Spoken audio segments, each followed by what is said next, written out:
For me, he hasn't, and that's who I respond to. I know a lot of Christians, Yokeup. How come they don't speak to none of them? And I'm talking about hardcore Christians. I've never heard them say God speaks to them every day and this and that. Ask them. I don't know. Ask them. I have. That's how I got that answer. That's how I got that question for you. What's that? So you're saying you have. Wait a minute. Am I understanding you right? You're saying you have hardcore Christians that you know that say that God doesn't speak to them. Oh, they believe with all their hearts. Believe me, they put everything they got into it, and they say they never heard him, but they're still going to live their life for him, and they're still going to do this, and they're still going to do that, and have this blind faith. And you know, I've talked to them about it, and it's all about Jesus. But I asked the question: Does Jesus ever talk to you? And they say no. Well, that's a bummer, man. That's a bummer. I mean, if that was the case, I guess if I'm looking at that, and that's, I mean, well, they still have that to look forward to, you know. He definitely talks to us. He talks to me. He talks to Caroline.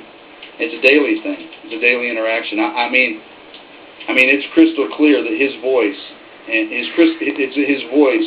In fact, Caroline has a story about that today. Hey, babe, come here and tell that story. The story about Josh over at the Windsor Court. Hold on. We have this customer that we're delivering the salt to today at this hotel. And the little guy that we deal with, he's in his 20s.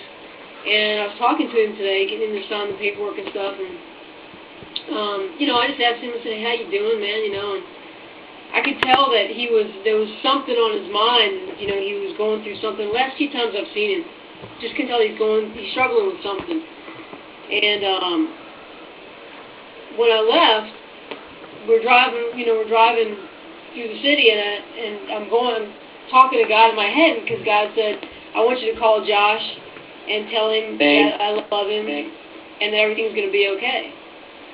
And, you know, I was going back and forth with God, and I said, well, you know, I don't want to offend the guy. You know, what if he doesn't want me telling him that? And God said, this is what I want you to do. And I told God, I said, yeah, but he's a customer. Maybe I shouldn't do that. It's work. And God said, look, this is what I want you to do, and I'm going to keep riding you until you do it. So I got on the phone, and I called the guy, and I told him, I said, look, man, I said, God put it on my heart to call you. And, you know, he just wanted me to let you know that he loves you, and Jeff and I love you, and we're praying for you, and everything's going to be okay, whatever you're going through. And this guy he was so touched, and he said, thank you so much for calling me and telling me that. He said, I really appreciate that, you know. And it was just God, and I felt a real peace that I had done it. If I wouldn't have done it, I would not have had the peace that I had after I did it, because I knew God wanted me to do it. I mean, he was telling me clearly.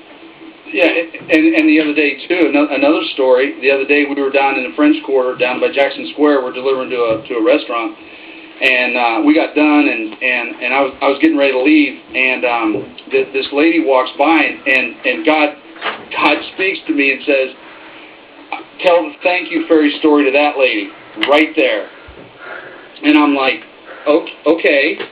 And so she comes walking by, and I said, hey, you know, welcome to New Orleans. I could tell her and her husband were tourists. And so I said, hey, man, I want to tell you a story. And I said, it's a really quick story, and you know, and so I went ahead and told her the thank you fairy story. And what's really cool is when I tell the thank you fairy story, and God points me in the direction of somebody He wants me to tell, and I'm obedient, and I actually do that. I can't explain how amazing it is, the reaction that we get from these people. And so I was going in the story, and I get to the part where I say she died, and I said, you know, hey, she wanted to be the thank you fairy, and I want you to know that there's things that you do each and every day that you need to be thanked for, and I don't know what they are, but you do, and since I work for the thank you fairy, you know, I want you to know that you've been thanked. And when I get to that spot and I start to thank them, man, her eyes just, you know, just welled up, and she starts crying, you know, and tears of joy. And I handed her the card, and you know, and I know I freaked her out, right? Because here comes this, she's crap.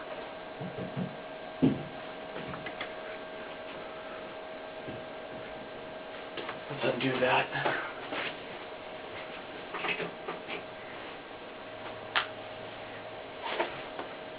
Shoot.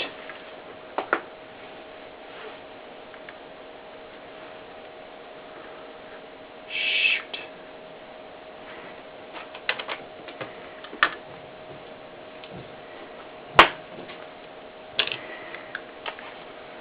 Click on it. We'll be back.